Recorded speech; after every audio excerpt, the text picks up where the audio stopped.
فرض بھی کر لیں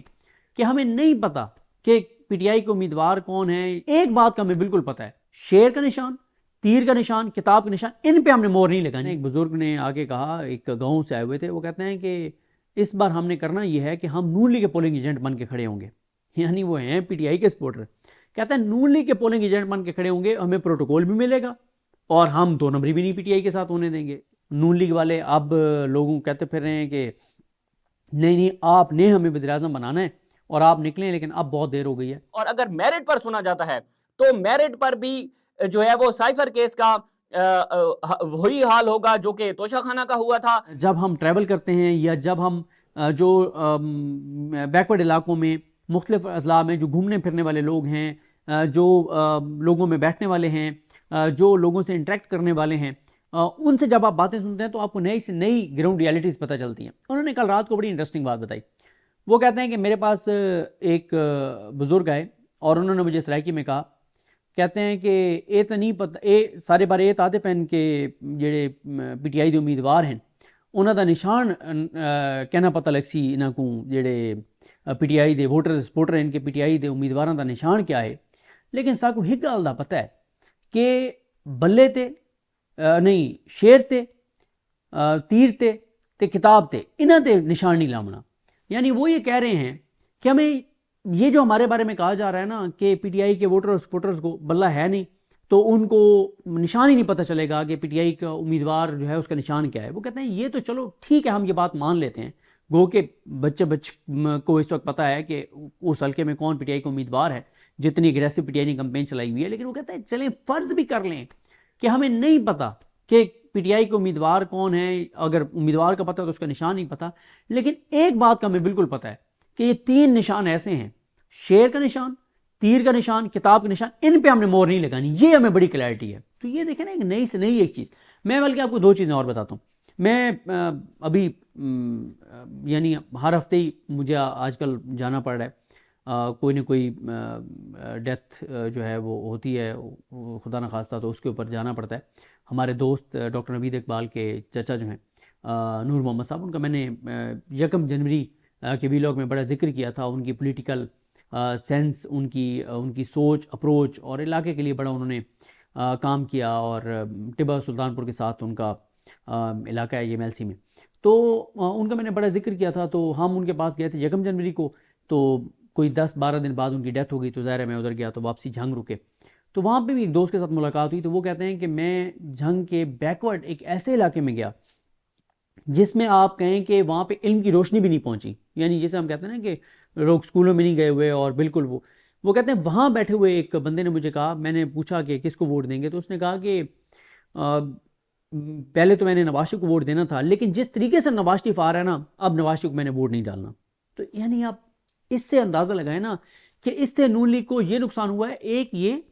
کہ لوگ کہتے ہیں کہ جو ان کے اپنے ووٹر ہیں وہ کہتے ہیں ووٹ ڈالنے کی ضرورت ہی نہیں ہے، میاں صاحب تو ویسے وزیر اعظم بن گئے ہیں۔ دوسرا، کچھ لوگ مطلب اس بات کو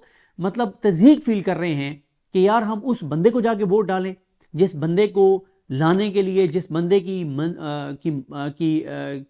خواہشات کے اوپر ملک کے اندر یہ سارا کچھ کیا جا رہا ہے، تو اس سے بھی لوگوں کے اندر ایک نفرت جو ہے وہ بڑھ رہی ہے نون لیگ کی۔ اچھا، پھر ایک اور انٹرسٹنگ بات مجھے انہوں نے بتایا کہ کہتے ہیں ایک بزرگ نے آگے کہا، ایک گاؤں سے آئے ہوئے تھے، وہ کہتے ہیں کہ اس بار ہم نے کرنا یہ ہے کہ ہم نون لیگ کے پولنگ ایجنٹ بن کے کھڑے ہوں گے، یعنی وہ ہیں پی ٹی آئی کے سپورٹر۔ کہتے ہیں نون لیگ کے پولنگ ایجنٹ بن کے کھڑے ہوں گے، ہمیں پروٹوکول بھی ملے گا اور ہم دو نمبری بھی نہیں پی ٹی آئی کے ساتھ ہونے دیں گے۔ تو یہ آپ دیکھیں نا کہ کس طرح کی گراؤنڈ کے اوپر سچویشن ہے اور چیزیں، تو یہ سارا کچھ چل رہا ہے، اور نون لیگ کے لیے صورتحال بڑی ہی مشکل ہے، نہ ان کے پاس بیانیہ ہیں، نہ ان کے پاس کارکردگی ہے، نہ ان کے پاس وہ 5 پاکستان کے اندر بیانیے جو میٹر کرتے ہیں کہ یار محب وطن پاکستانی ہیں، کرپٹ نہیں ہیں، کارکردگی بڑی اچھی ہے، ڈیلیور کر سکتا ہے، کچھ بھی نون لیگ کے ہاتھ میں نہیں ہے۔ اور باقی ظاہر ہے وہ ایک ان کا کانفیڈنس جو تھا کہ ساڑھی ہوتے گال ہو گئی ہے، اور پتہ نہیں کوئی ڈبوں میں سے 40-50 ہزار ووٹ ڈبے کھلیں گے، تو جب ڈبے ابھی یعنی پہنچیں گے تو ان میں پہلے سے موجود ہوں گے، تو یہ اتنا آسان نہیں ہے پولنگ ڈے کے اوپر، اور جتنا ٹرن آؤٹ زیادہ ہوگا اتنا پی ٹی آئی کو فائدہ ہے، جتنا ٹرن آؤٹ کم ہوگا اتنا پی ٹی آئی کو نقصان ہے۔ اب یہ امتحان ہے پی ٹی آئی کا کہ وہ ٹرن آؤٹ کو کیسے بڑھاتے ہیں۔ تو یہ جناب صورتحال ہے۔ نون لیگ والے اب لوگوں کہتے پھر رہے ہیں کہ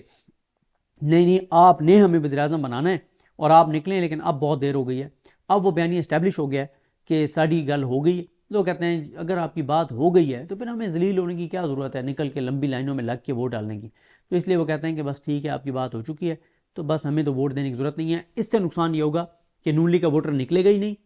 اور پہلے ہی وہ مایوس ہے نون لیگ کا ووٹر. جو تباہی اور بربادی ظاہر ہے وہ پاکستانی تو ہیں، پاکستانی شہری تو ہیں، افیکٹڈ تو ہیں مہنگائی سے، تباہی سے، بربادی سے جو نون لیگ نے کی ہے. پہلے اس وجہ سے وہ بڑے ایک بیک فٹ پہ تھے، اب تو بالکل نون لیگ نے کہہ دیا ہوا ہے کہ بھئی ہماری بات ہو گئی ہے اور ڈبے خود بخود بھرے جائیں گے اور ہم ہی وزیر اعظم ہوں گے. تو وہ کہہ رہے ہیں ہمیں پھر کیا ضرورت ہے نکلنے کی. دیکھیں جی، بالکل سائفر کیس میں جو ہے وہ دونوں ملزمان عمران خان اور شاہ محمود قریشی کو آفیشیل سیکرٹ ایکٹ کی خصوصی عدالت جو ہے جج ابو الحسناء ذوالقرنین نے دونوں ملزمان کو 10 سال کی جو ہے وہ اس میں قید سنائی ہے. اس میں بیک گراؤنڈ اس کا جاننا بہت ہی امپورٹنٹ ہوگا، کیونکہ سائفر کیس کے اندر جس طرح سے ٹرائل چلایا گیا ہے تو ہم اسے کہیں گے کہ یہ توشہ خانہ پارٹ 2 کیس ہے. یعنی کہ توشہ خانہ کیس جس طرح سے جج ہمایوں دلاور نے جو ہے وہ 29 دن اس کا ٹرائل کیا اور روزانہ کی بنیاد پر ٹرائل کیا، وہ بھی ہم نے کور کیا. اور پھر اس کے بعد جج ابو الحسناء ذوالقرنین نے سائفر کیس کا جس طرح سے ٹرائل کیا اس میں جو ہے وہ ایک ہی جیسی بات ہے، کچھ بھی ایسا ڈیفرنس ہم نے نہیں دیکھا. توشہ خانہ کیس میں جو کہ اسلام آباد ہائی کورٹ میں جب وہ چیلنج ہوا تو وہ اس میں عمران خان کی سزا جو ہے وہ سسپینڈ ہو گئی. اسی طرح سے جس طرح سے یہ جلد بازی میں فیصلہ دیا گیا ہے سائفر کیس کا، اس کی چاند ایک چیزیں میں آپ کے سامنے رکھتا ہوں، اس کے بعد آپ کو اندازہ ہوگا کہ کتنی جلدی میں جج صاحب تھے یا جو پراسیکیوشن ہے اور جج کا جو گٹھ جوڑ تھا وہ کس طرح سے ہم نے دیکھا. دیکھیں گزشتہ روز جو 13 گھنٹے کی سماعت ہوئی ہے اڈیالہ جیل میں، ہم وہاں پر موجود تھے. اس کے دوران ہوا کچھ یوں کہ وہ جو کمرہ عدالت ہے اڈیالہ جیل کا، وہ ہمیں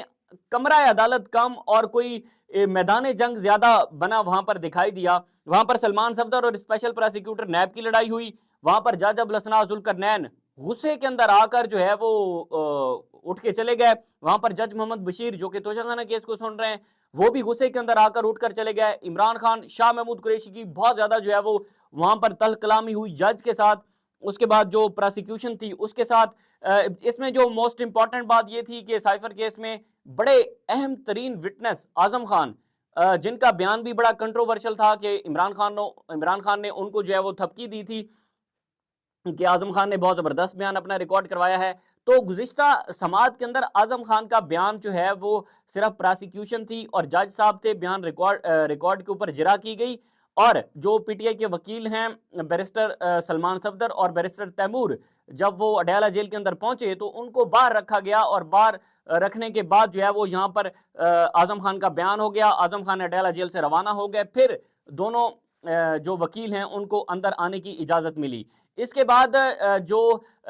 سائفر کیس تھا، سائفر کیس میں پی ٹی آئی کے جو ہے وہ حق جرا جو ہے اس کو ختم کر دیا تھا، کیونکہ کل یعنی کہ گزشتہ روز سائفر کیس میں پی ٹی آئی نے ایک پٹیشن دائر کی تھی کہ ہمیں جو جج صاحب ہیں، جج ابو الحسناء ذوالقرنین صاحب، ان پر ہمیں اعتماد ہی نہیں ہے. تو اس کے بعد جج صاحب غصہ ہو گئے. جج صاحب نے کہا کہ آپ کو حق جرا ہی نہیں ہے. عدالت کا وینیو تبدیل کیا گیا، نئی عدالت لگائی گئی. نئی عدالت کے اندر پی ٹی آئی کے وکلاء کو ڈس الاؤ کیا گیا. عمران خان کو 6 مرتبہ وہاں پر بلایا گیا، عمران خان نہیں گئے. 7ویں مرتبہ جب بلایا تو عمران خان وہاں پر اڈیالہ جیل کے